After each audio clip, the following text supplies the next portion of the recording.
মধ্যে থেকে যাবে। তবুও তো তৃণমূল কর্মীর পরিবারের ছেলেটা কাজ করছে শিল্পে, এর জন্য বামপন্থীদের আপনি হাজারবার সমালোচনা করতে পারেন, কিন্তু যারা হলদিয়ায় কাজ করেন একবার হলেও আপনার বাড়ির সন্তানটাকে বলে যান, বামপন্থীরা যদি না থাকতো হলদিয়ার শিল্পনগরীটা গড়ে উঠতো না।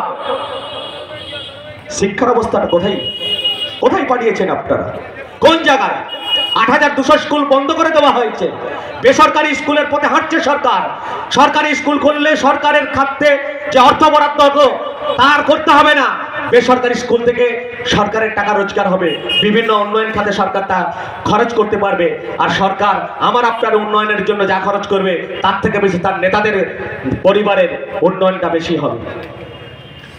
এই যে আমার কথা যারা শুনছেন, অটো চালক বন্ধু, টোটো চালক বন্ধু, ছোট্ট পানের গমটি করে বসে আছেন, ছোট্ট চায়ের দোকান করে বসে আছেন, যিনি ওই ছোট্ট একটা খাবারের দোকান করে বসে আছেন, কিংবা পেটের দায়ে ছোট ছোট দোকানগুলো করেছেন, কৃষক বন্ধু যারা খেতে খামারে কাজ করেন, শ্রমিকের কাজ করেন, প্রতিদিন 300-350 টাকা রোজগার করেন, সরকারি স্কুলটা কিন্তু বন্ধ হয়ে গেলে বিশ্বাস করুন বেসরকারি স্কুলে আপনার ছেলেটাকে আপনার মেয়েটাকে ভর্তি করতে হবে। তখন ওদের যা টিউশন ফিজ, অ্যাডমিশন ফিজ, সেটা কিন্তু আপনাকে আপনি সেদিন না চাইলেও আপনাকে ভর্তি করতে হবে। ফলে রাস্তার আন্দোলনকে আপনাদেরকে সমর্থন জানানোর জন্য আমরা আরো একবার আপনাদেরকে আহ্বান জানাচ্ছি যে আপনাদের বাচ্চার ভবিষ্যতের কথা ভেবে, আপনার বাড়ির শিক্ষিত ছেলেটার কথা ভেবে 7ই জানুয়ারি ব্রিগেড সমাবেশে আপনারা সামিল হবেন।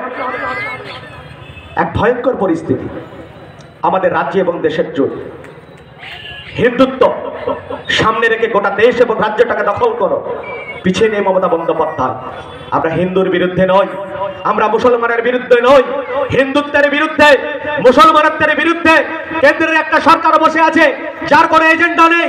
তিনি 2024 সালে ভোট বৈতরণী পার হওয়ার জন্য রাম মন্দিরকে সামনে রেখে তিনি ভোটটাকে দখল করবার চেষ্টা করছেন। গোটা বিশ্বকে দেখাতে চাইছেন যে দেখুন ভারতবর্ষের মধ্যে এমন একটা মন্দির করেছি। আমরা বলছি এটা তো কাজ সনাতনী ধর্মের যে সংগঠন আছে, সনাতন ধর্মের যে মানুষ আছে তারাই করবেন এগুলো। একটা মসজিদ মুসলিম ধর্মের মানুষ করবে, এটা একটা সরকারের করার কথা নয়। আমরা বাম যুব সংগঠনের পক্ষ থেকে ওই কেন্দ্রের যে দলটা আছে তাদের যারা প্রতিনিধিরা শুনছেন, কর্মী সমর্থকরা শুনছেন, বলুন না আমাদের দেশের বুকে সর্ববৃহৎ একটা হসপিটাল হবে, গ্রামের পিছিয়ে পড়া মানুষরা চিকিৎসা পাবে, সমস্ত রকম চিকিৎসা ফ্রিতে হবে, গোটা